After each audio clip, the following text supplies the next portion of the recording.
y a des obstacles dans ta vie, Dieu ne te demande pas de regarder l'obstacle. Il te demande de pouvoir regarder au-delà de l'obstacle.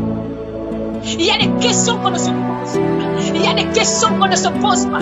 La femme qui enjambe le regard est une femme qui se questionne au-delà de la barrière. Est-ce que je prêche à quelqu'un?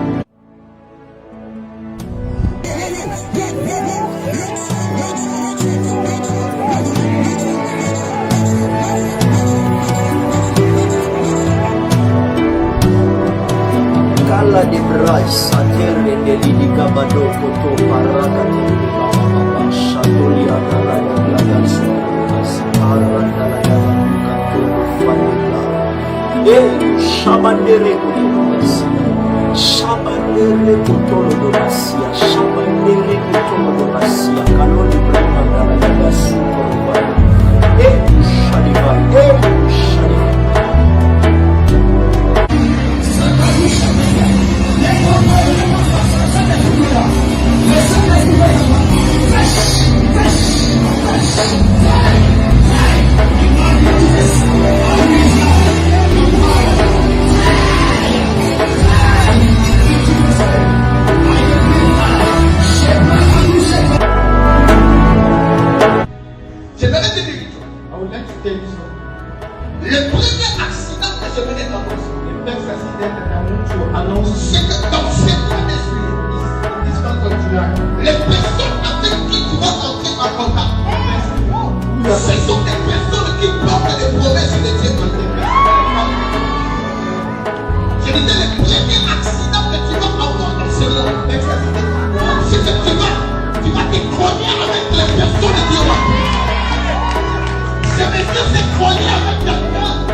cette plateforme, d'être là sur cette plateforme. Je bénis le Seigneur pour sa grâce. En effet, je voudrais dire que je ne suis pas meilleur que quelqu'un. Je n'ai pas beaucoup d'atouts, je n'ai pas beaucoup de capacités. Par rapport à X ou Y, je crois que certainement avec la grâce de Dieu, quelqu'un aurait mieux fait ce que je pourrais faire par la grâce de Dieu ici ce soir. C'est simplement l'élection de la grâce de Dieu qui a permis que je sois là. Je voudrais bénir le Seigneur pour mon frère, communément appelé mon jumeau.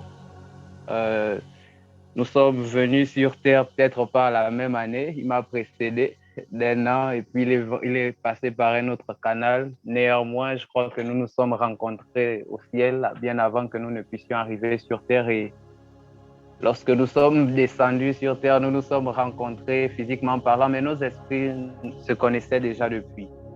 Je voudrais bénir l'organisateur, le prophète Azaf. Je voudrais bénir le Seigneur pour sa vie. Il faut dire que la première fois que je l'ai entendu, c'était au programme de l'apôtre Emmanuel à Ephrata. Il faut dire que lorsque je l'ai entendu prendre la parole pour prophétiser, mon esprit a comme tressailli à l'intérieur de moi. Il faut dire que c'était comme la rencontre de Marie et de Jean-Baptiste.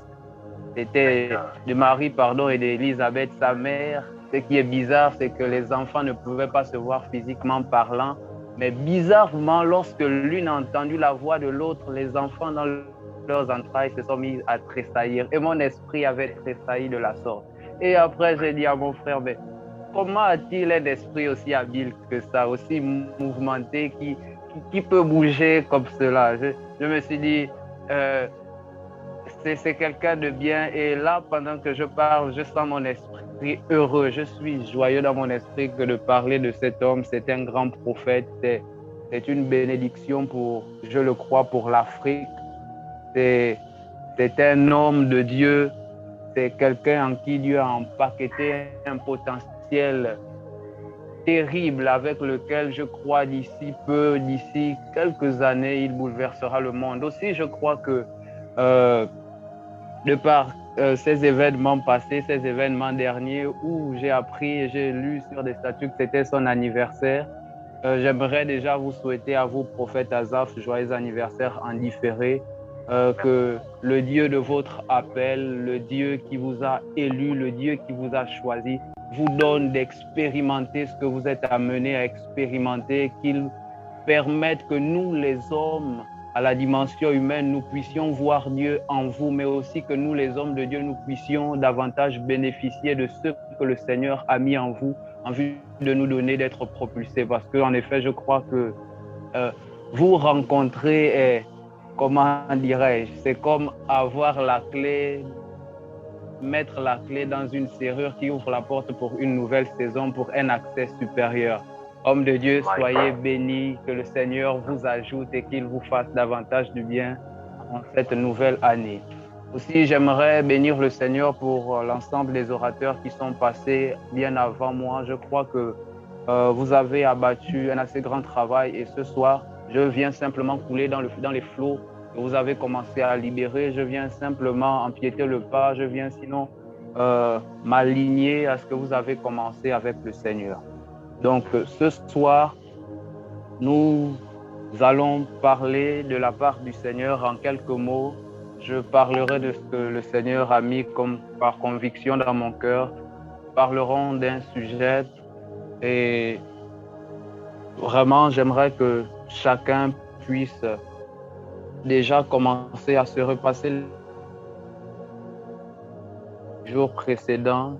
Hier, il a été question de traiter au sujet de l'introspection et de la rétrospection, regarder à l'intérieur de nous, regarder dans notre passé, s'arrêter, réfléchir par rapport à notre présent, décider de ce que nous allons faire pour entamer l'avenir, mais aussi planifier quant à ce que nous aurons eu à découvrir lorsque nous aurons fait une introspection et une rétrospection. Mais après la planification, il est important pour nous d'appliquer. Le grand thème de cette rencontre, de ces moments, c'est de la vision à la transformation globale. de la vision à la transformation globale. Est-ce que quelqu'un peut écrire de la vision à la transformation globale, de la vision à la transformation globale? Écrivez, s'il vous plaît, de la vision à la transformation globale et ensuite nous allons commencer à faire un voyage dans les Écritures. De la vision à la transformation globale, si vous êtes là avec moi, si vous me recevez, écrivez de la vision à la transformation globale. Voilà, de la vision à la transformation globale. J'aimerais simplement prendre une définition en ce qui concerne la transformation. Le mot transformation, à l'intérieur, nous trouvons, lorsque nous le divisons, nous avons l'expression trans et nous avons l'expression formation. Lorsque nous parlons de formation, nous voyons l'action de former. Et quand nous parlons de l'action de former, nous faisons allusion à atteindre un objectif qui est celui de donner une certaine forme. Et l'expression trans veut simplement dire au-delà. Et c'est comme ça que du grec, littéralement parlant, transformation veut dire aller au-delà d'une forme donnée. Donc nous voulons parler de la transformation globale en ce sens que nous croyons que le Dieu du prophète Asaph est capable de nous emmener à une forme supérieure, à un niveau supérieur. Donc c'est dans ce sens, dans cette vision, dans cette pensée que nous voulons couler ce soir. J'aimerais que ensemble nous puissions lire quelques portions des Écritures, que nous lisions ensemble quelques portions des Écritures. Si nous pouvons lire déjà dans Exode chapitre 3, verset « Tout en feu et le buisson ne se consumait point ».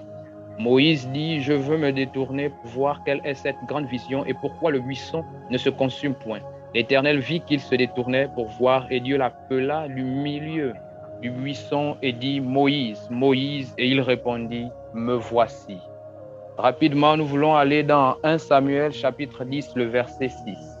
1 Samuel chapitre 10, verset 6. 1 Samuel chapitre 10, le verset 6. Samuel chapitre 10, à partir du verset 6. Je lis la parole de Dieu. Oui, exactement.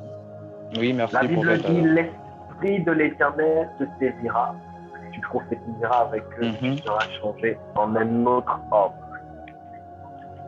Ok, merci prophète. L'Esprit de l'Éternel te saisira. Tu prophétiseras avec eux et tu seras changé en un autre homme. Ce soir, par rapport à tout ce qui a été dit précédemment, la rétrospection, l'introspection et tout ce qui a été dit, c'était un message puissant parce qu'il faut dire que j'ai eu l'occasion d'être exposé à l'orateur qui avait prêché ces choses et il faut dire que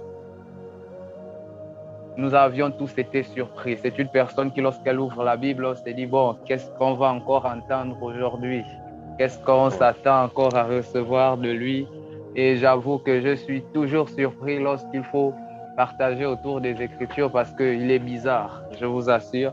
Voilà, donc nous voulons parler de la rencontre. Il nous a parlé, comme en dernier point, de l'application. Après avoir planifié, après avoir réfléchi, après avoir fait un retour en arrière, un retour à l'intérieur de nous. Maintenant, comment il faut faire? Là, nous rentrons dans les méthodes pour parvenir à la transformation globale, les méthodes pour parvenir à la transformation.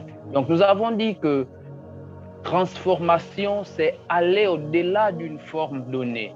Transformation, c'est partir d'un état A pour un état B. Mais l'état B n'est pas inférieur à l'état A. L'état B est un état qui est supérieur à l'état A. Donc, celui qui se veut être constaté comme une personne transformée devrait avoir dans son esprit la conscience du fait que le chemin que j'ai décidé d'emprunter, le chemin sur lequel j'ai décidé de m'engager est un chemin qui devra m'amener à être à une position supérieure, sinon meilleure et plus glorieuse. Donc, ce soir, nous voulons parler de la rencontre qui permettra... On doit déactiver le micro, s'il vous plaît.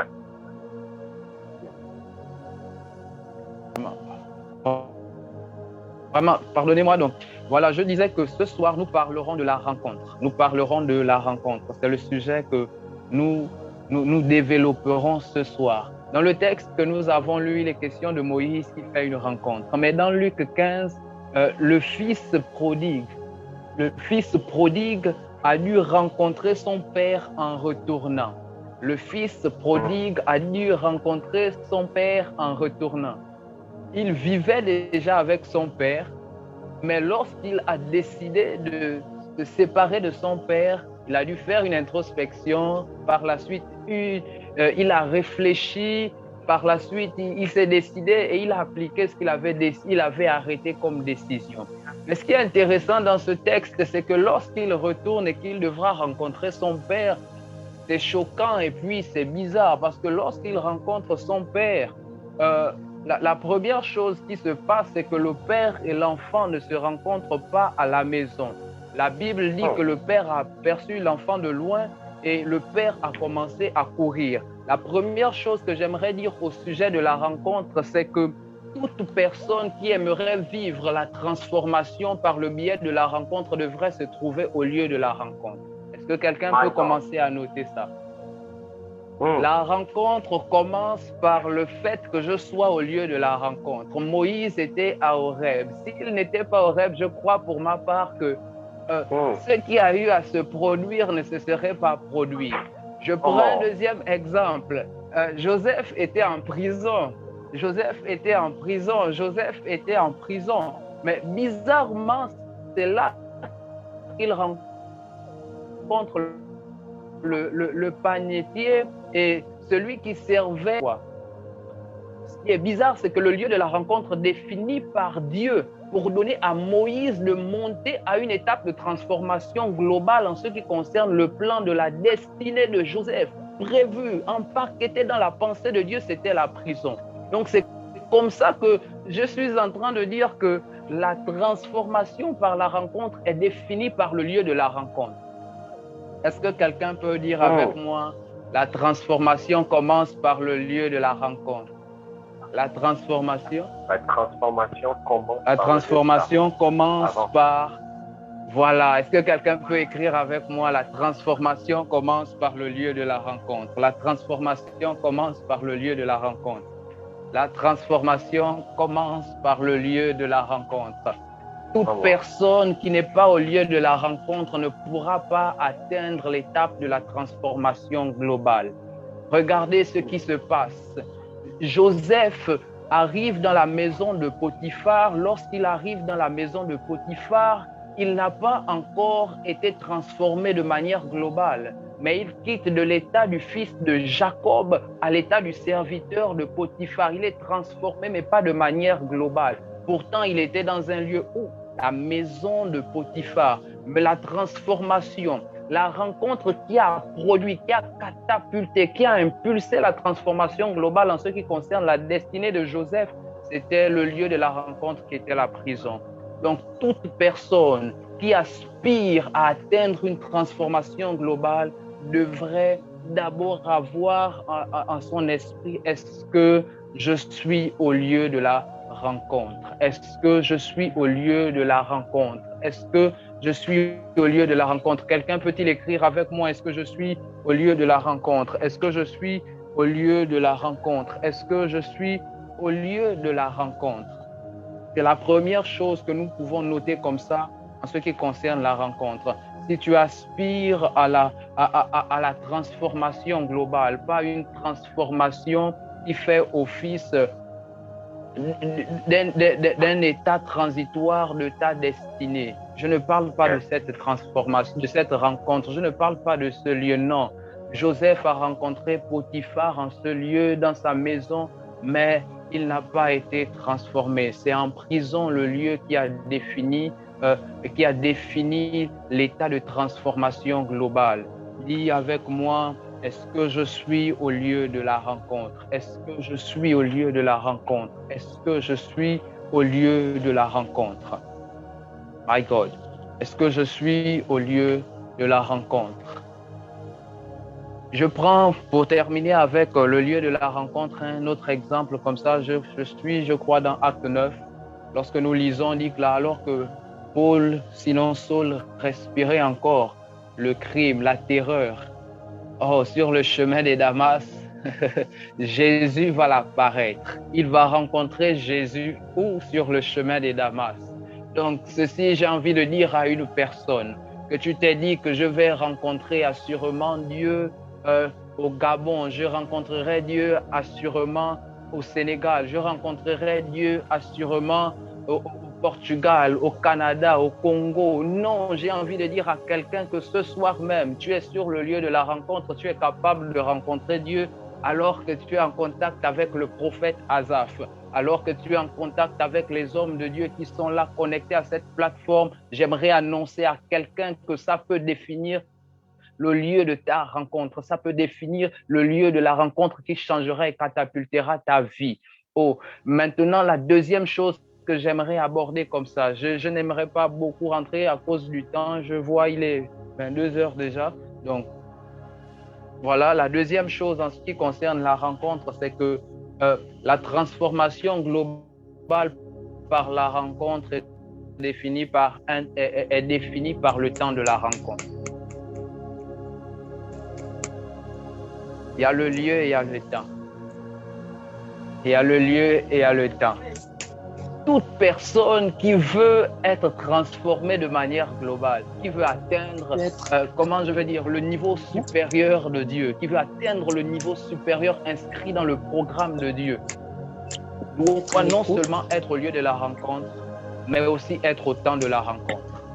Si tu manques le temps et que tu es au lieu, tu ne parviendras pas à atteindre la transformation globale. Tu ne parviendras pas à atteindre la forme supérieure prévue par Dieu. Tu ne parviendras pas à atteindre cela. C'est impossible, tu ne parviendras pas. C'est vrai, il y a le lieu, je peux être dans le bon environnement. Est-ce que je suis dans le bon timing? Est-ce que je suis dans le bon timing? Regardons l'histoire de Moïse que nous avons lu, il est chez son beau-père Jéthro. Mais lorsque nous regardons, nous voyons que Moïse a grandi dans la maison de Pharaon. Il a été élevé par sa mère et puis à un certain âge, il a été ramené dans la maison de Pharaon où il a été élevé comme prince.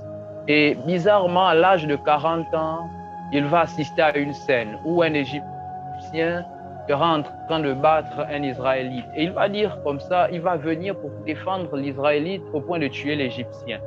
Et là, j'aimerais attirer notre attention, c'est que Moïse avait voulu commencer le but pour lequel Dieu l'avait envoyé sur terre. Il avait commencé là, en réagissant de la sorte à accomplir la vision de Dieu pour sa vie. Parce que voyez-vous, la vision, c'est aussi le dévoilement du programme de Dieu en ce qui concerne la destinée d'un homme, qui concerne la destinée d'une femme. Alors Moïse avait voulu rentrer dans le dévoilement du programme de Dieu. Il avait commencé à vouloir le manifester. Mais bizarrement, ce qui se passe, c'est qu'il avait 40 ans et ce n'était pas encore le moment. Et ce qui va se passer, c'est que par la suite, il va se retrouver chez son beau-père Jéthro. Et après 40 ans, il sera à Horeb. Et c'est là que Dieu va lui parler. Donc, 40 ans et 40 ans, c'est là que Dieu vient lui parler pour lui dire, mon fils, c'est bon, tu peux rentrer en ce qui concerne la transformation globale que j'ai prévue pour toi. Nous avons dit qu'il y a le lieu de la rencontre, il y a le temps de la rencontre. Mais au lieu de la rencontre et au temps de la rencontre, qu'est-ce qui se passe? Et là, nous rentrons comme ça dans le troisième point. Il y a le lieu de la rencontre, il y a le temps de la rencontre. Le lieu de la rencontre, c'est là où nous pouvons rencontrer un homme, c'est là où nous rencontrons Dieu, nous rencontrons une circonstance qui va nous amener à voir notre vue être catapultée, être changée. Mais il y a aussi le temps de la rencontre. Le temps de la rencontre, c'est le moment où Dieu décide de permettre qu'au lieu où nous sommes, les choses puissent changer de manière à ce que nous ne puissions plus être la même personne, de manière à ce que nous puissions atteindre la forme supérieure qui était empaquetée dans le plan parfait de Dieu en ce qui nous concerne. Maintenant, le lieu de la rencontre, le temps de la rencontre. Si quelqu'un est au lieu de la rencontre et au temps de la rencontre, c'est quoi la troisième chose qui est capable, qui est susceptible de se produire ou qu'est-ce qui a lieu d'être fait? Et là, nous allons rebondir comme ça dans 1 Samuel chapitre 10, le verset 6. C'est le prophète Samuel qui parle à Saül. Il dit, l'Esprit du Seigneur te saisira et tu seras changé en un autre homme, tu prophétiseras avec eux et tout ce qui va se passer par la suite. Mais revenons d'abord en ce qui concerne la vie de Saül. Saül est un benjamite, il gardait le troupeau de son père, il gardait les ânesses de son père, il travaillait pour son père biologique. Et ce qui va se passer par la suite, c'est que les ânesses vont s'égarer, il va devoir les chercher. Et un temps, 2 temps vont passer. Après, arrivé à un certain endroit avec son serviteur, le serviteur va lui dire, mais il serait mieux d'aller consulter le voyant et après consultation du voyant, assurément, nous saurons où les ânesses se trouvent. Et lorsqu'ils vont rencontrer Samuel, Samuel va rassurer Saül que les ânesses que tu cherchais ont été retrouvées. Le troupeau que tu cherchais a été retrouvé. Maintenant, il y a une autre chose qui doit se passer. La troisième chose, c'est que j'aimerais dire en ce qui concerne la rencontre, c'est que pour parvenir à la transformation globale, il nous faut rencontrer la personne qui va nous introniser. Il te faut rencontrer la personne de ton intronisation. Il te faut rencontrer la personne de ton intronisation. Il te faut rencontrer la personne de ton intronisation. Il te faut rencontrer la personne de ton intronisation. Lorsque nous parlons d'intronisation, nous voyons la capacité à avoir accès à un certain domaine, à un domaine auquel nous n'avions pas accès précédemment. Dans les temps passés, nous n'étions pas habilités à avoir accès à ce domaine. Et lorsque nous rencontrons cette personne, lorsque nous faisons la rencontre de cette personne qui est là pour nous introniser, voyez-vous, nous sortons d'une certaine atmosphère, nous sortons d'une certaine circonstance, nous sortons d'un certain système pour entrer dans un système supérieur. Et comme il est question pour nous de rentrer dans la transformation globale, là, la transformation ne touchera pas seulement le point saillant du ministère, ça ne touchera pas seulement le côté de ta santé, ça ne touchera pas seulement le côté de tes études, de ton travail ou de ton mariage, mais ça touchera chaque domaine de manière globale. Mais pour y arriver, il te faut rencontrer la personne qui te permettra d'être intronisé. Il te faut rencontrer la personne qui te conduira à l'intronisation. Il te faut rencontrer cette personne qui va t'introduire. S'il n'y a pas de personne sur ton chemin que tu rencontres pour être introduite, tu ne pourras pas être intronisé, tu ne pourras pas atteindre ce niveau de transformation auquel tu aspires. Si tu ne rencontres pas cette personne, tu n'y arriveras pas. Asseyons-nous un peu sur le prophète Samuel. Lorsque il arrive, la nuit va passer, le temps va passer et ensuite ils devront manger. Et quand dire que tu dois lui donner la partie qui est réservée, l'épaule. Or, c'était la partie pour les rois, c'était la partie pour les grands, c'était pour la partie qui était réservée à ceux qui sont appelés à gouverner. L'autre chose que nous voyons à l'intérieur, c'est que Samuel fait asseoir Saül sur une place de dignité, une place hautement réservée. Là, nous sommes dans 1 Samuel, chapitre 9, verset 8, verset 16, en descendant. Et il le fait asseoir là. Et par la suite, lorsque nous arrivons au chapitre 10, c'est là qu'il prend la fiole d'huile pour oindre Saül et le... C'est des paroles. Le futur roi Saül, comme pour dire que l'Esprit du Seigneur va te saisir, tu vas prophétiser avec eux, tu seras changé en un autre homme et beaucoup de choses vont être dites au sujet et à propos de la vie de Saül. Rencontrer la personne, rencontrer la personne, rencontrer la personne, rencontrer la personne, rencontrer la personne qui va t'introniser. Dans rencontrer la personne qui va t'introniser, j'aimerais que nous puissions regarder quelques points. La Bible nous parle de Saül qui a dû manger. Lorsque nous sommes dans le chapitre 9, le verset 22, la Bible dit « Samuel prit Saül et son serviteur, les fit entrer dans la salle et leur donna une place à la tête des conviés qui étaient environ 30 hommes. Samuel dit au cuisinier, serre la portion que je t'ai donnée en te disant, mets-la à part. Le cuisinier donna l'épaule et ceux qui l'entourent et il la servit à Saül. Et Samuel dit, voici ce qui a été réservé, mets-le devant toi et mange, car on l'a gardé pour toi lorsque j'ai convié le peuple. Ainsi Saül mangea avec Samuel ce jour-là. Donc ici, la première chose qui commence à se passer, l'une des premières choses sinon qui commence à se produire lorsque Samuel rencontre Saül, ou du moins lorsque le processus d'intronisation commence, c'est donner à Saül la nourriture. C'est donner à Saül la nourriture. C'est donner à Saül les rudiments. C'est donner à Saül les capacités qui lui permettront d'être intronisé. Voyez-vous, ce qui se passe ici et ce qui me trouble dans ce texte, c'est que Saül, avant d'avoir l'onction pour être roi, a d'abord eu à manger la nourriture des rois.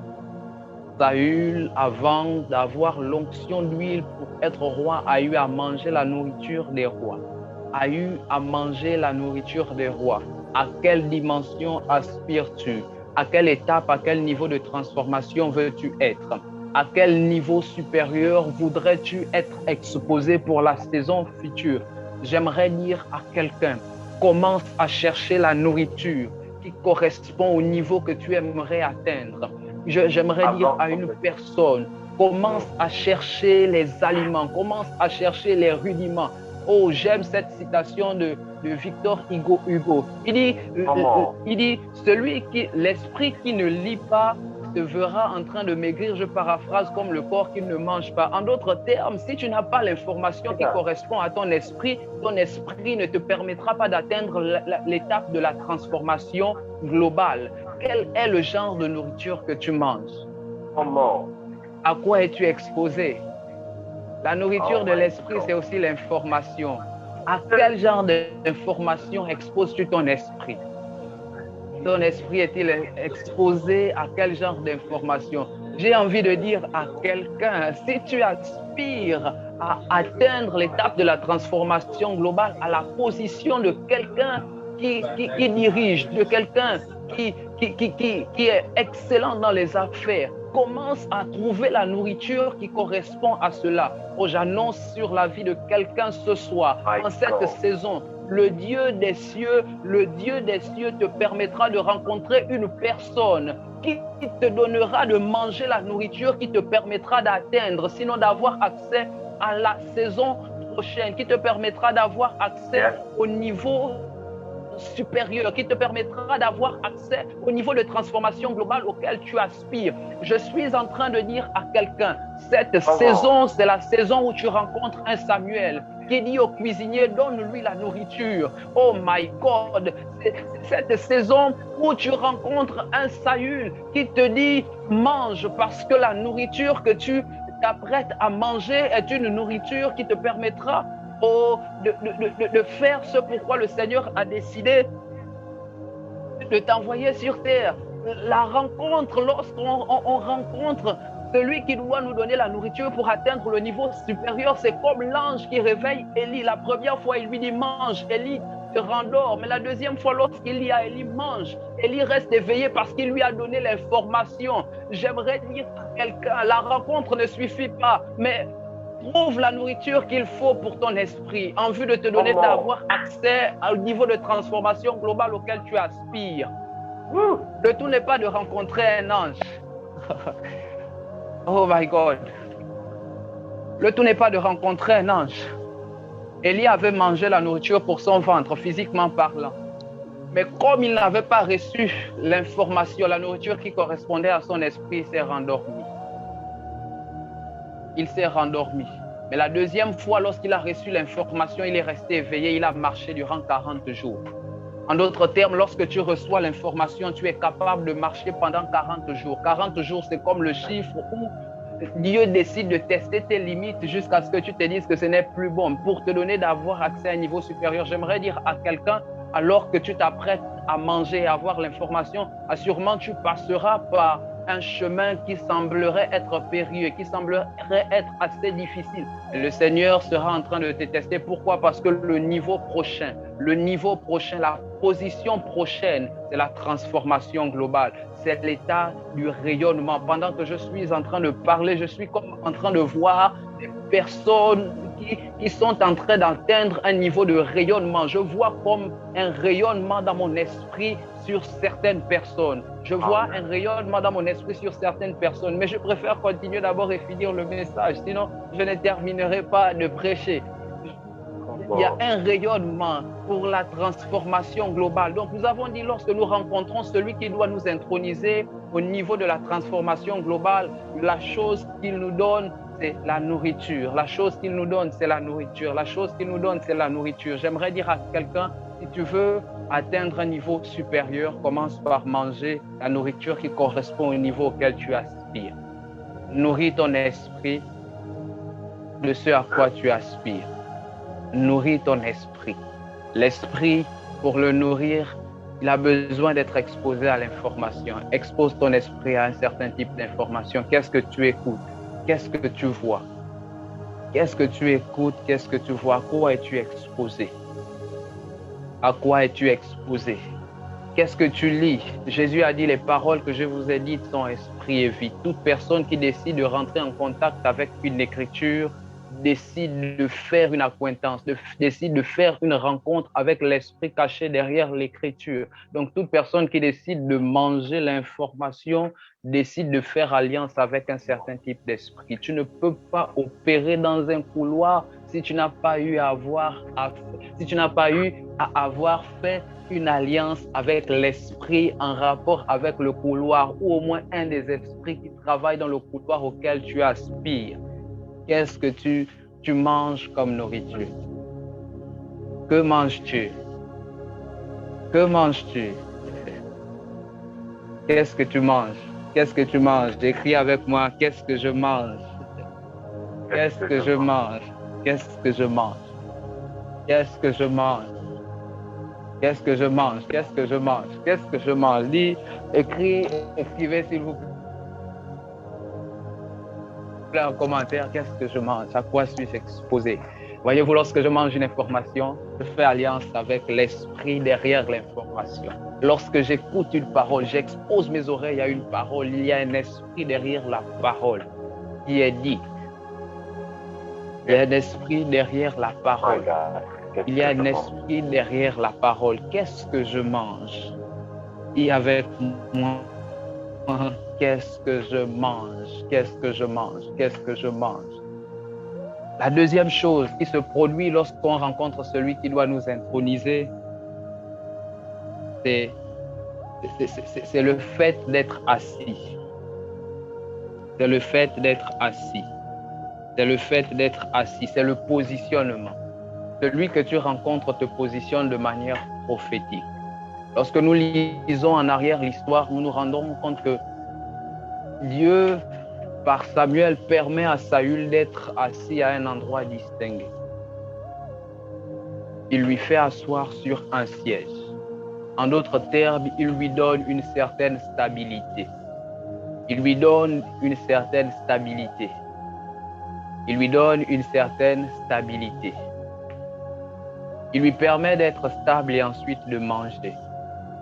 Il lui permet d'être stable et ensuite de manger. Mais moi, j'aimerais dire qu'il lui permet de manger pour devenir stable par la suite. Parce que c'est lorsqu'il sera en train de manger que la position sur laquelle il aura décidé de se voir être assis se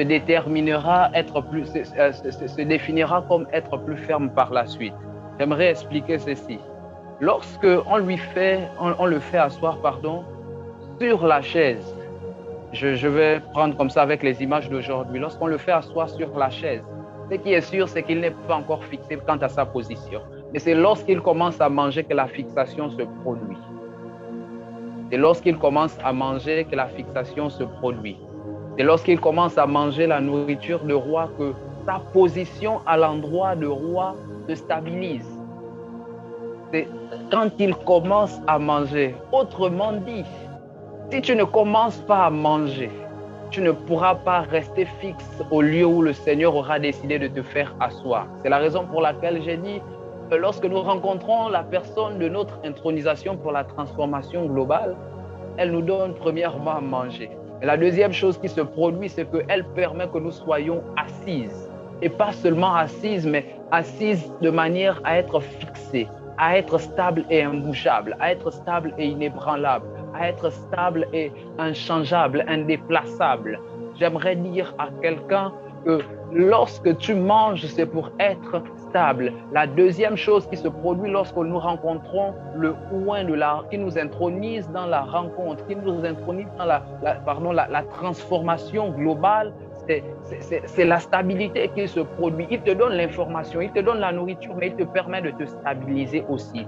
Il t'a fermi, il te permet de te positionner et d'être ferme et inébranlable. La stabilité, ça vient lorsque l'on mange. Si tu ne manges pas, tu ne peux pas être stable. Assurément, tu as rencontré l'information qui te permet d'opérer comme un serviteur de Dieu exceptionnel, authentique, dans le miraculé, dans le prophétique. Mais si tu ne manges pas l'information en rapport avec ton ministère prophétique, avec ton ministère apostolique, pastoral, doctoral et tout ce que vous voulez, chers frères et chères sœurs, vous ne serez pas stable. Saül a dû manger pour être stable sur le siège et la position de la royauté. Il te faut manger pour être assis sur le siège de la royauté. Je suis comme ça en train de proclamer sur ta vie qu'en cette saison, tu rencontres un homme, tu rencontres une femme qui te donne non seulement à manger, mais cette parole te permet d'être fixé, d'être stable quant à la position à laquelle le Seigneur a décidé de te positionner. Je vois Émeric Timothée qui a écrit « Amen ». Mon frère, le Seigneur te stabilise. Lorsque tu as écrit cela, le Seigneur te stabilise, il te positionne parce que je suis en train de voir que tu rencontres une information actuellement. Tu rencontreras, non, tu es dans un processus d'information que tu es en train de rencontrer quant à ton ministère et le Seigneur te donne ces informations, ces ensembles d'informations. Je vois, c'est comme, on peut pas dire une forme de formation, je ne sais pas, informelle, comme ça il faut dire, que tu es en train de recevoir pour pouvoir te positionner en ce qui concerne le ministère. Émeric Timothée, le Seigneur est en train de te donner l'information et la nourriture qu'il te faut pour te stabiliser de manière à ce que lorsque tu vas lorsque tu vas commencer à opérer, les gens se demanderont comment a-t-il fait? Comment a-t-il fait? Comment a-t-il fait? Parce que le Seigneur décide de te donner la nourriture qu'il faut pour te positionner et pour te stabiliser. Oh, j'aimerais dire ceci, alors que je suis en train de parler sur sa vie, cette parole est également, elle s'accomplit, elle a également le même effet sur toi qui décide de dire Amen, qui décide de dire je reçois, parce que maintenant, nous n'avons pas besoin que plusieurs personnes puissent toucher un câble dénudé par lequel transite le courant électrique. Tu as simplement besoin de toucher la personne qui a été électrocutée et toi aussi tu seras électrocuté. Alors que cette parole est déclarée sur la vie du frère, elle s'accomplit aussi sur ta vie. Toi qui dis Amen, cette parole s'attache à toi et produit l'effet pour lequel elle a été déclarée. Oh, maintenant, je disais qu'il faut manger pour être stabilisé. Celui qui ne mange pas ne sera pas stable. Celui qui ne mange pas ne peut pas être ferme. Celui qui ne mange pas ne peut pas être imbougeable. Celui qui ne mange pas ne peut pas rester sur le siège qui lui a été destiné. La deuxième chose, c'est la personne qui doit te faire asseoir. Lorsque nous parlons de faire asseoir, voyez-vous, je n'ai pas dit que c'est la personne qui te demande de t'asseoir. J'ai dit que c'est la personne qui doit te faire asseoir. En d'autres termes, c'est elle qui te conduit jusqu'au niveau où tu dois être stable, tu dois être calme, tu dois être imbougeable, tu dois être inébranlable. En d'autres termes, cette personne, lorsque nous regardons le cas du prophète Samuel, c'est quelqu'un qui est plus ou moins inférieur sur le plan spirituel à à Samuel, au prophète Samuel. Donc comme ça, celui qui doit t'introniser doit être quelqu'un qui est supérieur à toi. J'aimerais dire à quelqu'un, à une personne, dans la rencontre que tu as à expérimenter en cette saison, tu as besoin de rencontrer un Samuel qui est supérieur à toi. Qui, premièrement, aura entendu de Dieu, mais deuxièmement, saura te conduire au lieu de ta stabilité. Parce que s'il n'y a pas un Samuel pour te conduire au lieu de la stabilité, tu ne pourras pas être assis. S'il n'y a pas un Samuel qui te tient par la main pour te faire rentrer par la porte, tu ne pourras pas et tu ne pourras pas et tu ne pourras pas être stable. Tu ne pourras pas être stable et tu ne pourras pas être stable. Certainement, le Samuel dans ton environnement, c'est un pasteur qui peut-être n'a pas beaucoup d'argent, qui peut-être n'a pas beaucoup fait de longues études, ou peut-être même, je ne sais pas, c'est quelqu'un qui est plus ou moins supérieur à toi spirituellement parlant, mais comme matériellement parlant, avec les yeux de la chair, tu peux regarder et te dire que non, mais qu'est-ce qu'il pourra m'apporter? J'aimerais dire à quelqu'un, Samuel était prophète, je suis sûr assurément qu'il n'avait pas beaucoup de choses à offrir physiquement et matériellement parlant, mais je crois que dans son esprit, il y avait la capacité, la matrice pour engendrer les rois et les prophètes. Le Samuel que tu rencontres en cette saison a la matrice qui te permet d'être intronisé dans la royauté, qui te permet d'être intronisé dans le lieu de ton élévation, qui te permet d'être intronisé dans la dimension prophétique, qui te permet d'être intronisé dans l'excellence des études, qui te permet d'être intronisé dans l'excellence du mariage, qui te permet d'être intronisé dans l'excellence de l'exercice ministériel, qui te permet d'atteindre une dimension plus excellente. Je proclame sur la vie de quelqu'un ce soir que tu rencontres Samuel, qui te permet de te stabiliser. Oh, j'aimerais dire à quelqu'un que tu rencontres un Élie, qui joue le rôle aussi de Samuel, qui te prend de la maison de ton père pour t'introniser jusqu'au-delà du jourdain, qui laisse tomber le manteau pour te permettre de rentrer dans ta destinée prophétique, pour te donner d'être capable d'être le futur père d'Israël. Je suis en train de dire à quelqu'un que tu rencontres un Élie qui te prend et qui t'amène, qui te transporte. Un Élie avec qui tu feras une rencontre, qui te dira, en dépit de tout ce que tu pourras voir autour de moi, garde les yeux ouverts. Si tu me vois partir, ce qui est sur moi descend sur toi, s'attache à toi et te permet d'être intronisé. Ça te permet d'être intronisé, ça te permet d'avoir une certaine position, ça te permet d'avoir une certaine stabilité. Je suis obligé de partir, de courir un peu comme ça parce que le temps me presse. Et voilà, donc il nous faut intronisation. Et il y a la nourriture. Tu as besoin de rencontrer un homme. Tu as besoin de rencontrer une femme. Il va libérer une parole sur ta vie. Il va libérer une bénédiction sur ta vie pour te permettre d'être intronisé, pour te permettre d'avoir accès à une dimension supérieure, pour te permettre de rencontrer Jacob et d'amasser les richesses de Jacob. Tu as besoin d'un Isaac qui parlera sur ta vie pour te permettre d'être intronisé. Oh, j'aime ce que le patriarche Jacob a dit à Laban. Il dit, si je n'avais pas pour moi le Dieu d'Isaac, si je n'avais pas pour moi le Dieu de mon père, qui avait libéré une bénédiction sur ma vie, qui m'avait intronisé de par le canal de sa bénédiction à faire alliance et attache avec les esprits qui dominaient sur notre lignée familiale à partir de notre patriarche premier Abraham. Si je n'avais pas pour lui mon père, si je n'avais pas pour lui si je n'avais pas pour moi le Dieu de mon père, assurément je serais mort. J'aimerais dire à quelqu'un ce soir, tu rencontres un Isaac qui te permet d'être intronisé dans la dimension de la bénédiction des patriarches, qui te permet de monter et de t'asseoir dans le triangle des patriarches, qui te permet de monter et de t'asseoir au niveau des pères. Tu reçois la bénédiction d'un Samuel, d'un Isaac, d'un Élie qui te permet d'être le père de tes frères, d'être la mère de tes frères, qui te permet de sortir de ta famille biologique, de là où tu étais, et qui te permet d'être positionné. J'aimerais dire à une personne ce soir, j'aimerais dire à quelqu'un ce soir, j'aimerais dire à quelqu'un ce soir, j'aimerais dire à quelqu'un ce soir. Oh, tu rencontres un homme. Tu rencontres un homme qui libère une parole de bénédiction sur toi. Il libère une parole qui te permet de monter. Qui te permet de monter. Qui te permet de monter. qui te permet de monter, qui te permet de monter, qui te permet d'être intronisé à une dimension plus glorieuse, qui te permet de monter à une dimension supérieure.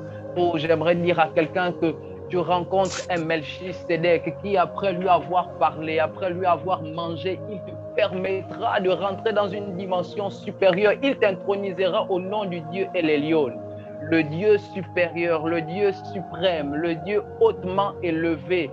J'aimerais dire à quelqu'un, là où tu étais déformé, ce soir, au son de ma voix, je proclame que la déformation laisse place à une réformation de par la parole créatrice de Dieu. Je parle au nom du Dieu, l'Éternel, beauté parfaite. Oh, l'Éternel dans tout son éclat, l'Éternel dans son état complet. Je parle au nom du Dieu, l'Éternel, beauté parfaite. Il reforme, le Dieu qui, lorsqu'on décide de prier, on parvient à atteindre l'état de transfiguration. Autrement dit, l'état de transformation globale, où même ton aspect physique est changé et transformé. Je parle comme Melchisédek ce soir, que tu es béni au nom de l'Éternel, beauté parfaite. Tu es béni au nom de l'Éternel, beauté parfaite. Il te permet d'atteindre un niveau plus glorieux, au point que ceux qui sont dans ton environnement vivent les manifestations de la gloire de Dieu sur toi. Comme Élie et Moïse rencontrèrent Jésus et que Jacques, Pierre et Jean furent exposés à la transformation globale de Jésus, parce qu'il a rencontré l'Éternel, beauté parfaite. Je déclare ce soir que tu rencontres l'Éternel, beauté parfaite, qui te donne de partir de la déformation à la transformation, qui te permet de partir de la malformation que tu avais physiquement parlant à l'état de réformation physique, parce que maintenant le rayonnement de Dieu descend sur toi. Tu rencontres l'Éternel par le canal d'un homme et il t'intronise, et il t'intronise, et il t'intronise sous l'alliance du Dieu, l'Éternel, beauté parfaite. Il t'intronise sous l'alliance, sous les bénéfices de l'action puissante de l'Éternel et les lions. Que le Seigneur te propulse dans une dimension supérieure. Mais tu as besoin de rencontrer un homme qui va t'introniser. Première chose que cet homme doit te donner, c'est la nourriture, c'est l'information, c'est ce dont tu as besoin comme nourriture pour donner à ton esprit de monter encore plus, pour donner à ton esprit d'être fortifié. La deuxième chose, il a besoin de te faire asseoir. Il a besoin de te prendre d'un niveau A à un niveau B pour te positionner, pour te donner d'être stabilisé. Il a besoin de te conduire. Il a besoin de te conduire. Pourquoi? Parce que l'Éternel lui aura parlé à ton sujet. J'aime ceci, le Dieu de la rencontre est celui qui précède toujours. Il précède toujours, il précède toujours, il précède toujours. Il te précédera et il permettra que celui que tu devras rencontrer pour t'introniser ne soit pas en retard en ce qui concerne l'action qu'il devra poser par rapport à la parole du Seigneur. La troisième chose, lorsque nous rencontrons celui qui doit nous introniser, c'est que nous recevons l'onction. C'est que nous recevons l'huile. Si on peut changer la mélodie, s'il vous plaît, si on peut améliorer la mélodie, s'il vous plaît, on reçoit l'onction. Nous recevons l'onction. Nous voulons chuter avec ce point. En recevant l'onction. S'il y a possibilité de modifier, de changer la mélodie, je vous en prie. Nous recevons l'onction. Nous recevons l'onction, l'onction, l'onction, l'onction, l'onction, l'onction. L'onction, l'huile. Nous recevons l'onction. Nous recevons l'onction. La Bible dit dans 1 Samuel chapitre 10, le verset 1, Samuel prit une fiole d'huile. Il répandit sur la tête de Saül, il le baisa et dit, l'Éternel ne t'a-t-il pas oint pour que tu sois le chef de son héritage? Il dit, ce qui est bizarre, c'est que c'est Samuel, la Bible précise, la première ligne, Samuel prit une fiole d'huile. Mais ensuite, la Bible dit, c'est Samuel qui pose la question en disant, l'Éternel ne t'a-t-il pas oint? C'est assez bizarre parce que c'est l'huile physique qui est versée sur la tête de Saül, mais c'est l'Éternel qui vient de le oindre. Deux actions bizarres se produisent de manière simultanée. Samuel qui verse l'huile et Dieu qui le oint. J'allais dire que Samuel a oint Saül pour roi, mais c'est l'Éternel qui a oint Saül pour roi. C'est l'Éternel qui l'a oint pour qu'il soit le chef de son héritage. C'est l'Éternel qui l'a oint. Lorsque nous rencontrons un serviteur de Dieu, nous rencontrons quelqu'un qui doit nous introniser. S'il vous plaît, est-ce que vous n'avez pas la Shekinah ou bien dans l'Assemblée des Saints assoiffés, je me tiens comme mélodie, s'il vous plaît? Voilà. Donc, je disais que c'est Samuel qui prend la fiole d'huile, mais c'est l'Éternel qui le oint. Ah, c'est bizarre. Samuel prend la fiole d'huile et c'est lui, c'est l'Éternel qui le oint. Ça m'intrigue. Oh my God. Quelqu'un s'était certainement dit que quelqu'un s'était certainement dit, bon, je vais être oint. Est-ce que c'est vraiment Dieu qui va me oindre? Est-ce que j'aimerais premièrement dire que lorsque tu reçois l'onction de la main d'un serviteur de Dieu, tu es oint, c'est le Dieu du serviteur de Dieu qui décide de te toucher. C'est le Dieu du serviteur de Dieu qui décide de te oindre. C'est comme ça que Samuel va lui dire, l'Éternel ne t'a-t-il pas oint? Donc toute personne qui voudrait que le Dieu du prophète Asaph puisse le oindre et qui se dise, mais je ne peux pas voir le Dieu du prophète Asaph, quand il va me toucher, ce sera toujours la main du prophète Asaph qui sera sur moi. J'aimerais dire à quelqu'un, détrompe-toi, lorsque le prophète Asaph sera en train de te toucher, ce sera l'Éternel lui-même qui sera en train de te oindre. Ce sera l'Éternel lui-même qui sera en train de parler en ce qui concerne ta vie. J'aimerais dire à une personne, lorsque le prophète Asaph sera en train de déclarer sur ta vie, ce ne sera pas le prophète Asaph qui parlera, mais ce sera le Dieu du prophète Asaph qui sera en train de parler. Lorsqu'on essaye un peu d'étudier certains systèmes en électronique, on parle des amplificateurs. Le prophète Asaph est un amplificateur de la voix de Dieu. C'est un amplificateur du message de Dieu. Il fait comme office de micro. Il parle simplement. En fait, le micro est là pour transmettre le message, pour amplifier le message.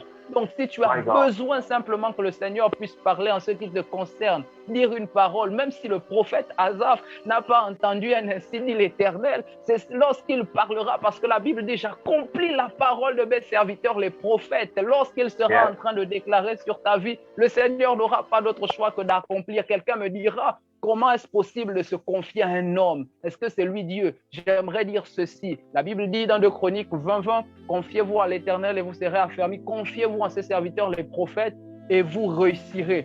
La réussite dans la vie d'un homme est déterminée par la capacité de cet homme à se confier au prophète comme s'il se confiait en l'Éternel. Pourquoi? Parce qu'en hébreu, le mot utilisé pour se confier en l'Éternel et se confier au prophète, c'est le même mot, c'est la même racine hébraïque. Donc, si tu fais confiance au prophète Asaph, à la déclaration du prophète Asaph, comme si c'était l'Éternel lui-même qui parlait sur ta vie, ce sera Dieu qui aura parlé en ce qui concerne ta vie. Lorsque tu feras confiance au toucher du prophète Asaph sur ta vie, c'est la main de Dieu que tu accepteras sur ta vie. C'est comme ça que le prophète Samuel, pour recadrer les choses, pour dire à Saül que ne t'inquiète pas, mon fils. C'est l'Éternel qui t'a touché. Il lui dit, c'est vrai, j'ai utilisé l'huile. C'est vrai que le Seigneur m'a appelé pour être prophète, mais en réalité, je ne suis qu'un amplificateur. Je ne suis qu'un canal par lequel il décide d'amplifier ce qu'il décide de faire passer du monde spirituel au monde physique. La deuxième chose, lorsque nous recevons l'onction, nous recevons les anges avec nous. C'est les anges que nous recevons avec nous. C'est les anges que nous recevons avec nous. C'est les anges que nous recevons avec nous. Toute personne qui décide de recevoir l'onction, qui accepte de recevoir l'onction de la part d'un serviteur de Dieu, décide de recevoir une affectation angélique. C'est comme ça que la Bible déclare que dans Luc chapitre 4, il vient, il dit, l'Esprit du Seigneur est sur moi parce qu'il m'a oint. Et lorsque nous regardons le contexte de ce passage, la Bible déclare et nous montre que Jésus était en train de jeûner, là il finissait de jeûner. Mais bizarrement, dans Matthieu chapitre 4, la Bible dit que les anges vinrent pour le servir, vinrent et le servirent. Donc là-bas, il y a l'onction, mais ici, il y a les anges qui marchent avec lui. Il y a les anges qui viennent pour le servir. J'aimerais dire à quelqu'un, lorsque l'onction descend sur ta vie, c'est les anges qui descendent avec toi. De quoi as-tu besoin? De quoi as-tu besoin? De quoi as-tu besoin? De quoi as-tu besoin? Est-ce que quelqu'un peut-il écrire son besoin là en dessous de l'écran, que je lise et que je déclare quelque chose? J'aimerais déclarer. Je sens qu'il y a une atmosphère angélique propice pour déclarer les choses. Parce que pendant que j'étais en train, quelqu'un a dit qu'elle a besoin de restauration. Je prie le Dieu des cieux. Je parle sous l'onction du prophète Asaph, sous l'onction de mon frère qui m'a cédé sa place ce soir. Que la restauration te soit accordée. Toi qui as besoin de stage, le stage t'est accordé. Toi qui as besoin de mariage, le mariage et les triplets te sont accordés. Je déclare un miracle de restauration. Je déclare le mariage en ce qui te concerne au nom suprême de Jésus. Je proclame et je proclame au nom de Jésus que tu es restauré. Je proclame que toi qui as besoin de stage, oh l'Éternel te favorise, il te favorise. Il est écrit, oui, le bonheur et la grâce m'accompagneront tous les jours de ma vie. Je déclare au nom suprême de Jésus que la grâce t'accompagne. La grâce t'accompagne, la grâce t'accompagne, la grâce t'accompagne. Toi qui as besoin maintenant d'avoir une vision spirituelle en ce qui te concerne, je déclare ce soir, cette nuit, un ange te visite alors que tu seras endormi. Et c'est un sujet de témoignage pour demain, au nom puissant de Jésus. Je suis en train de voir une personne qui est en train d'être touchée au niveau de sa tête. C'est une femme. Il y a comme un ange, comme du feu qui est en train de descendre sur ta tête. Il y a une visitation qui est en train de se produire parce que maintenant, je vois, c'est comme ta tête qui est en train d'être ouverte pour recevoir des informations, une capacité à recevoir de Dieu. Pendant que nous sommes là, je suis en train de voir cela. Je déclare maintenant, au nom puissant de Jésus, que c'est ton partage. Je déclare au nom de Jésus que c'est ta portion. Je déclare au nom de Jésus que c'est ta portion. Alors j'étais en train de dire que l'Éternel l'a oint. L'Éternel a donné à Saül les anges qui lui permettaient de régner. L'Éternel a donné à Saül l'autorité. Je déclare ce soir que tu rencontres en cette saison Samuel qui te permet de recevoir l'autorité pour avoir accès à ta circonférence de domination au nom puissant de Jésus. La royauté, c'est la domination. Je déclare que l'Éternel te donne l'onction pour pouvoir dominer. Il te donne l'onction royale pour dominer. Celui qui est roi à l'esprit guerrier en lui. Je déclare au nom puissant de Jésus que l'Éternel te donne l'esprit guerrier. Les batailles pour lesquelles tu ne pouvais pas recevoir la victoire jusqu'ici, je déclare au nom suprême de Jésus que l'onction royale sur toi, l'onction de Dieu sur toi, te donne d'être un guerrier qui gagne les batailles au nom puissant de Jésus. J'ai dit, il te donne l'onction pour gagner les batailles. Il te donne l'onction pour gagner les batailles. Au nom de Jésus, la royauté, l'onction royale, c'est l'onction de distinction.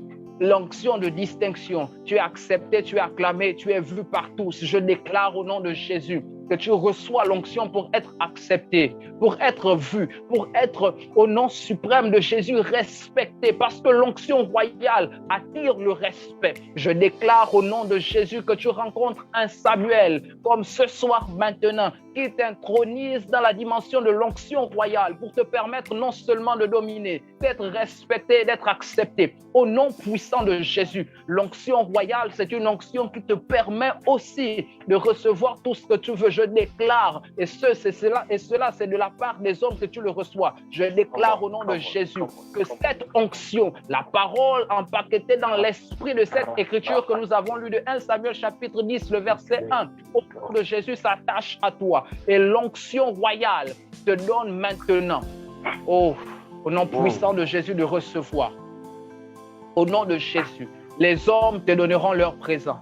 Les hommes viendront à toi et te donneront ce dont tu as besoin parce que tu as l'onction royale qui est sur ta vie. Parce que tu as l'onction de Dieu sur ta vie au nom de Jésus. Et pour toi qui n'as pas encore certainement rencontré le Samuel, Samuel te oindra, il t'intronisera et tu recevras l'onction royale qui te donnera au nom puissant de Jésus de recevoir la faveur des hommes, de recevoir le respect des hommes. Là où tu as été brisé, les hommes viendront pour t'acclamer, les hommes viendront pour t'honorer, les hommes viendront pour t'élever, parce que c'est ça l'onction royale, parce que c'est ça l'onction royale, parce que c'est ça l'onction royale. Oh, celui qui a l'onction royale a la main sur les territoires qu'il désire, là où tu avais besoin d'un territoire, là où tu avais besoin d'une terre, je déclare au nom de Jésus que la terre t'est assignée, que la terre t'est donnée au nom puissant de Jésus. La terre t'est donnée au nom puissant de Jésus. Assurément, tu as envie de t'étendre ministériellement parlant et tu te dis les combats de ce territoire, de cette terre sont compliqués pour moi. C'est difficile, mais je déclare que le Seigneur te donne la terre. Il te donne de t'imposer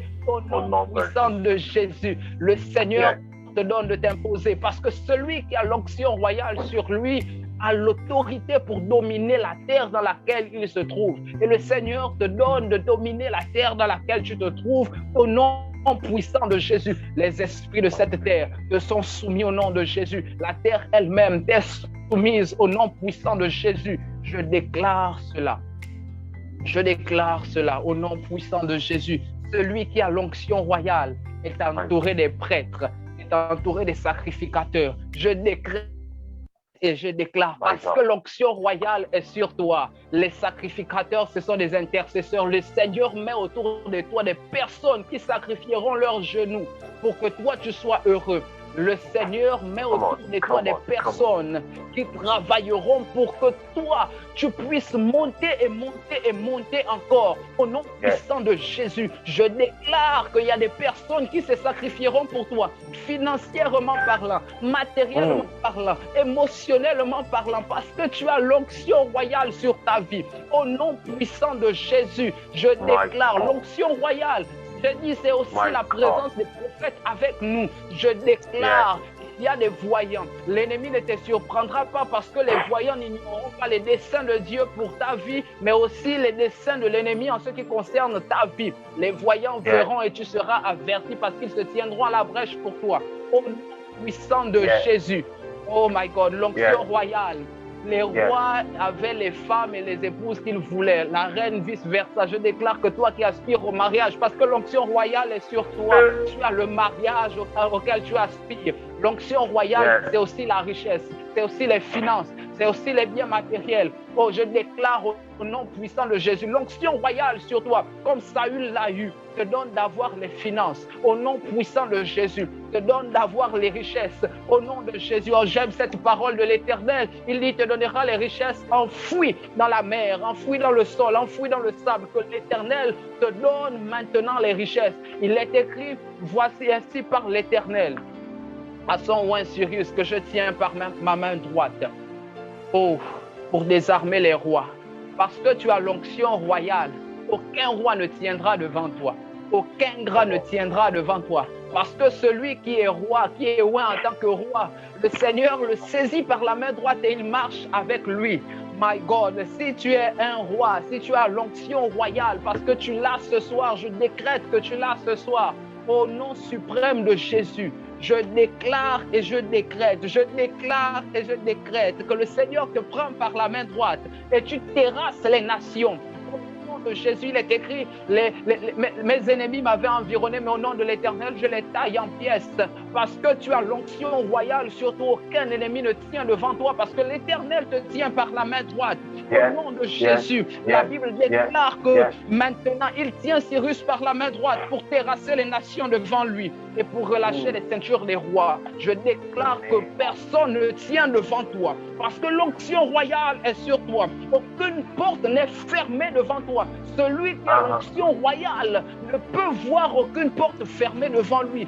Oh oui, c'est ça. L'Éternel te tient par la main droite à cause de l'onction royale qui est sur ta vie, mais aussi aucune porte ne peut être fermée. Je déclare que les portes du mariage s'ouvrent au nom de Jésus. Les portes des finances s'ouvrent au nom de Jésus. Les portes de la stabilité maritale s'ouvrent. Les portes, les portes, les portes, les portes, les portes, les portes. Aidez-moi, aidez-moi. J'ai envie de proclamer sur la vie de quelqu'un.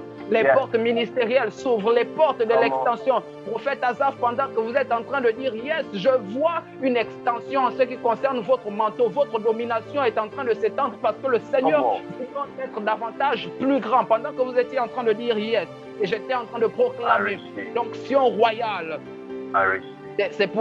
c'est pour ouvrir les portes fermées. Il est écrit porte éternelle. Élevez vos linteaux parce que le roi de gloire va faire son entrée. L'Éternel, voyez-vous, il te tient par la main droite à cause de l'onction qui est sur ta tête. Et parce que l'onction est sur ta tête et que tu marches avec le roi de gloire, Yahvé Kabod, Dieu avec tout son poids, ses attributs réunis en un pour écraser devant toi les ennemis, pour écraser devant toi la maladie. C'est ce Dieu qui te tient par la main droite. C'est ce Dieu qui te tient par la main droite. La main droite, c'est le symbole de la force. Il te tient par la main droite. En d'autres termes, il amplifie les domaines dans lesquels tu étais fort parce qu'il ne s'occupe pas de tes faiblesses en ce qui concerne ta main gauche. Je suis en train de dire à une personne ce soir, parce que l'onction de Dieu est sur toi, les anges de la domination marchent avec toi. Les anges de la domination marchent avec toi. Les anges de la domination marchent avec toi. L'onction royale, c'est Dieu qui décide de marcher avec toi, de marcher devant toi et d'aplanir les chemins montueux qui étaient devant toi, de rompre les portes d'airain et de briser les verrous de fer. Je proclame sur la vie de quelqu'un parce que l'onction de Dieu est sur toi.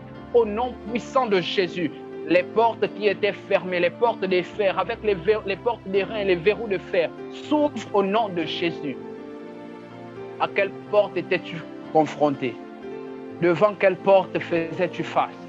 Je déclare au nom de Jésus, parce que l'onction de Dieu est sur toi, l'onction royale sur toi. L'Éternel ouvre les portes fermées. Au nom de Jésus, l'onction royale sur toi. L'Éternel te donne des richesses enfouies. Au nom suprême de Jésus, l'onction royale sur toi. C'est l'Éternel qui écrase tous tes ennemis. Oh, il a dit, j'ai trouvé mon serviteur David. J'ai le oint de mon huile sainte. L'ennemi ne le surprendra pas.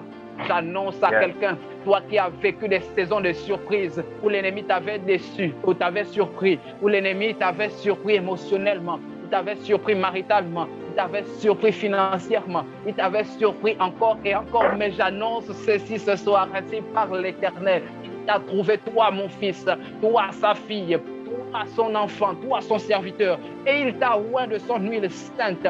L'ennemi ne te surprendra pas. L'ennemi ne te surprendra pas à cause de l'huile sur ta tête.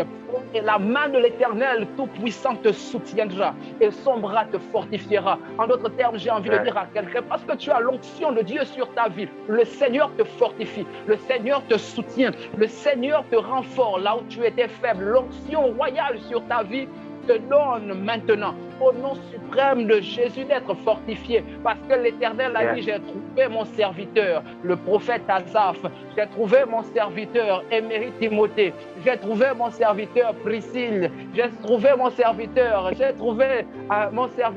écrivez les noms parce que j'ai envie de déclarer, j'ai envie de proclamer sur la vie de quelqu'un.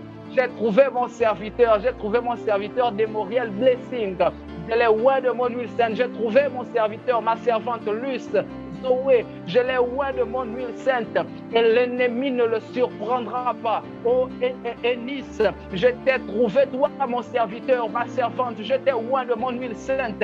L'ennemi ne te surprendra pas. Et ma main te fortifiera. J'annonce à quelqu'un, là où tu étais faible, l'ennemi ne te surprendra plus parce que l'Éternel décide de te fortifier. L'ennemi ne te surprendra plus. Le méchant ne t'opprimera point.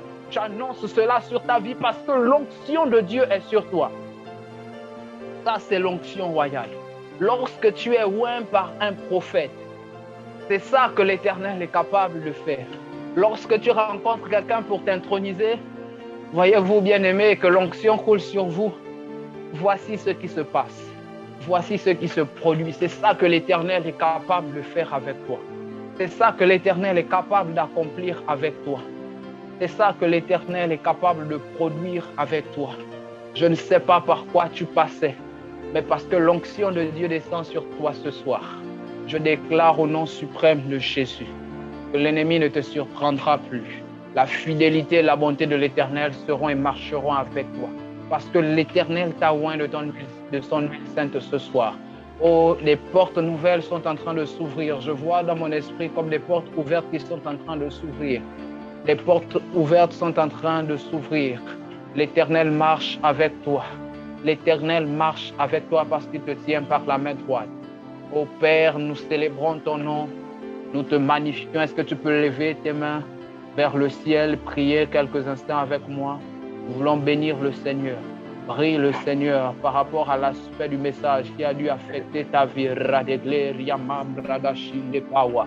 Rosoblo Riklafa Ikelemendo Egla Ufa Ikla Rusa Ibla Rondeklemesha. La dosi abre libro chible ronde glafaha rabababo shanda claria bra quelques minutes simplement de prière retekle ribrado simbrene fete shiva ganduria bahanda les dosi le ronia klefi la runta bla rosso prokaya mamre radegle shakrosi avakesha la krumande kaya le kandavaya la bragada soprokun ramashe le rifrakunta skia brekendo robo radele kia bre rando koso prokon shakaya vanda kama le brete kun brenda claria flakuta shama le kandus kia bragada ba robo etendo robo rabra le shavando kia makata sopro rendo korobros eklaria brakata shamande kia la kandus le rete kia brosita ligi vahadegle